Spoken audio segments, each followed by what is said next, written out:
तल्लन जी। राधे राधे महाराज जी। राधे राधे महाराज जी।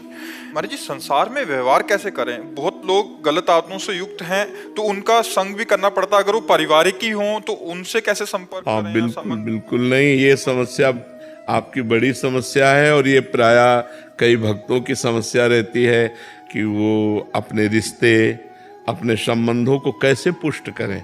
जब हम अध्यात्म की तरफ कदम बढ़ाते हैं, उनके सारे आचरण अध्यात्म के विरुद्ध हैं, तो फिर हम कैसे उनका सम्मान कर सकें, कैसे उनसे संभाषण कर सकें। तो एक ही बात है कि भगवत भाव करके अपनी बात बना लो, उनमें भी भगवत भाव कर लो।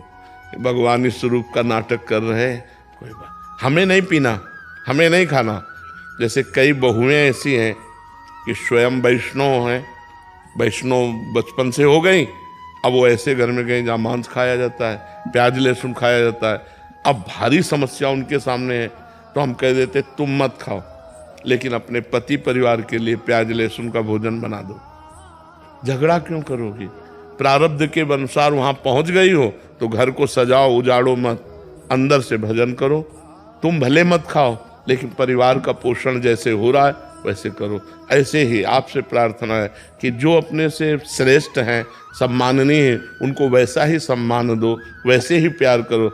आप गलत भोजन, गलत संग का प्रभाव अपने ऊपर ना आने दो, यही बात हो सकती है। तो इसलिए गृहस्थ में ही रह करके हम सबको सम्मान देते हुए, सब में भगवत भाव रखते हुए, अपने को बचाते हुए अध्यात्म में चलें। है बड़ा कठिन, है बड़ा कठिन। ऐसा नहीं है कि बहुत सरल बात हो, बहुत कठिन है कि जिससे हमारा मन नहीं मिल रहा, जिससे हमारी आदत स्वभाव नहीं मिल रही, और उस आदमी को हमें सम्मान करना है जो हमारे अध्यात्म के एकदम खिलाफ है, और हमें वहाँ उनके बीच में जाना है, उनसे बात करना है, उनका स्वागत करना है। ये है बहुत कठिन बात, पर करना पड़ेगा, क्योंकि गृहस्थ धर्म में मान लो अपना दामाद है, वो बेटी का है, अगर हम जरा भी कोई कड़वी हरकत करते हैं तो हमारी बेटी पे वो कड़वी हरकत का प्रभाव पड़ेगा। हमें बहुत समझना है, हमें गलत आचरण नहीं करने, हमें अपने अध्यात्म को बचाना है, उनमें भगवत भाव करके व्यवहार करना है, दूसरा कोई उपाय नहीं है। तनिष्का अरोड़ा जी। राधे राधे महाराज जी। महाराज जी, कथा एवं नाम जप के बाद भी मेरा मन अक्सर विषयों की तरफ भटकता है। अपने भजन को गुप्त रखने के लिए मैं अक्सर अपना समय मित्रों के साथ गुजारती हूँ। अथक प्रयास के बाद भी मेरा मन एक चित्त होकर भजन में नहीं लगता। इस बात का मन में अक्सर गलानी होती है। मित्रों के साथ भी मन में नाम तो चलता रहता है, पर जब कोई पद सुनती हूँ रोना भी आता है। मैं अपने समय को व्यर्थ कर रही हूँ। मतलब लगे रहो, ये सतमार्ग है, इसमें हारना भी जीतना ही होता है। लगे रहो। आज अनुभूति नहीं हो रही तो कल अनुभूति हो जाएगी। जिस दिन अनुभूति हो गई सब प्रपंच शांत हो जाएगा। किसका प्रश्न है? खूब नाम जप करो, लगे रहो। और अपनी भक्ति को छुपाने का तात्पर्य हम विषयी पुरुषों से संग करें ऐसा नहीं है, यह सिद्धांत नहीं है। हम असंग रहें, एकांत रहें, कोई हमसे मिलता है पवित्र व्यवहार करें। भक्ति का हम प्रदर्शन न करें।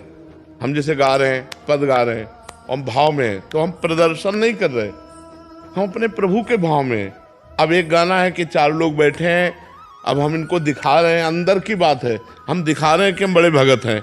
ऐसा गान बजान या कीर्तन या ऐसा कुछ भी नाटक, बैठना, ऐसा एक्टिंग करना, वो मना है। अगर हम भजन में बैठे हैं और 4 लोग आ गए हैं तो हम बैठे ही हैं, वो हमारी स्थिति है, हम कोई नाटक नहीं कर रहे हैं। तो भजन अंदर से भगवान की प्राप्ति के लिए हम कर रहे हैं। बाहर से जब कोई व्यक्ति आवे तो हमको बिल्कुल सहज, सरल, नम्र, प्रिय व्यवहार करना है। अगर वो विषयी है, अगर वो हमारे परमार्थ के विरुद्ध है, तो हमें उसका त्याग कर देना है। हमें फिर संग नहीं। जाके प्रिय न राम वैदेही तजिए ताहि कोटि बैरी सम यद्यप परम शनि। चाहे वो भोजन हो, चाहे वो स्थान हो, चाहे वो व्यक्ति हो, जिसके संग से हमारा भजन छूटे वो हमें प्रिय नहीं हो सकता। वो भोजन प्रिय नहीं हो सकता, वो स्थान प्रिय नहीं हो सकता, वो व्यक्ति प्रिय नहीं हो सकता। और बहुत जन्मों की दबी हुई वासनाएं हैं, इसलिए लाख बार एक ही वासना आपको अनुभव में हो सकती है, ये डिलीट नहीं हुई अभी तक।